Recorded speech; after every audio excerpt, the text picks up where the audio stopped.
ধুতি যাক লাগে সি কংগ্ৰেছক ভোট দিব ঠিক আছে যাক বিনামূলীয়া চাকৰি লাগে যাক অৰুণোদয় লাগে যাক নিযুত মইনা লাগে ই কাক ভোট দিব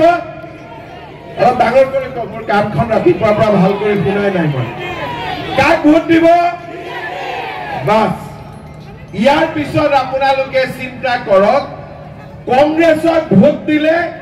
আমি পাঁচটা অমৃত পাম লুঙি ধুতি খুটা কম্বল আঠুৱা এটো আমাক নালাগে হয় না নহয় গতিকে যি কংগ্ৰেছীয়ে অৰুণোদয় খুজে তাক আপোনালোকে কবা বেটা তোক অৰুণোদয় কিয় লাগে তোৰ ঘৰত লুঙি পঠাই দিম কিন্তু কংগ্ৰেছী বিলাকে বেছিকৈ লাইন লগায় অৰুণোদয়ৰ কাৰণে হয় না নহয় হয় না ভোট নিদিয়ে কিন্তু লাইন আগত লগায় তেতিয়া মই কৈছো তহঁতক যদি অৰুণোদয় লাগে তেলে বিজেপিক ভোট দে লুঙি লাগিলে যদি কংগ্ৰেছক ভোট দে হয় না নহয় মই কংগ্ৰেছৰ মানুহবিলাকক ক'ব খুজো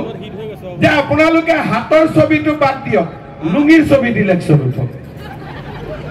ঠিক কৈছো না নাই তেওঁলোকে লুঙি ধুতিৰে ৰাজনীতি কৰিলে আমি কি কৰিলো শান্তি আহিলে সমন্বয় আহিলে আটাইতকৈ ৰাজনীতি কৰা মানুহে টকা ক'ত খাইছিলে অসমত নিয়ম আছিলে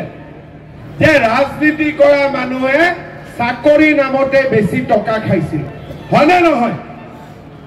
মোৰ দিনত মই 1.5 লাখ এটা দুটা নহয় 1.5 লাখ ল'ৰা ছোৱালীক চৰকাৰী চাকৰি দিছো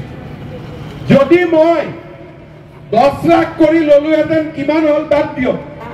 মাত্ৰ যদি মই শিলাদিত্য ৰামকৃষ্ণ শিবুক কলোহেঁতেন যে তোমাৰ সমষ্টি 10,000 ল'ৰাক চাকৰি দি মোক 1 লাখ কৰি উঠাই দিয়া সব দিব ৰাজি থাকে নে নাই চাকৰিৰ কাৰণে 1 লাখ 1.5 লাখ চাকৰি 1 লাখ টকা কৈ ললে 1500 কোটি টকা মোৰ ঘৰত আহিলে আৰু বাকি তলত অলপ 20,000 30,000 আৰু ললেহেঁতেন সাৰা বিজেপি মানুহৰ ঘৰত গাড়ীও হৈ গলতেন বিল্ডিংও বনি গলতেন কিন্তু আজি বিজেপি চৰকাৰে টকা লোভ কৰা নাই মোদী ডাঙৰীয়াই কৈছে দুৰ্নীতি হ'ব নোৱাৰে চাকৰিৰ নামত আজি কোনো বাপৰ বেটাই তামোল এখনো ল'ব নোৱাৰে এনেকুৱা আমি ৰাজনীতি কৰিছো না নাই আজি প্ৰথমবাৰ অসমত দুখীয়া মানুহৰ ঘৰৰ লৰাই সবজি বেপাৰী লৰাই ঠেলা চালকৰ লৰাই ৰিক্সা চালকৰ লৰাই আজি চাকৰি পাইছে এই যে ডিউটি কৰিব আহে পুলিচৰ ডেকা সৰু সৰু লৰা ছোৱালীবোৰ ইহঁতক আপোনালোকে সুধিব তোৰ বাবাই কি কাম কৰে তোৰ মাই কি কাম কৰে চাকৰি কৰিব নতুনকৈ যিবিলাক লৰা ছোৱালী জইন কৰিছে তেওঁলোকক সুধিব তোমাৰ বাবাই কি কাম কৰে তোমাৰ মাই কি কাম কৰে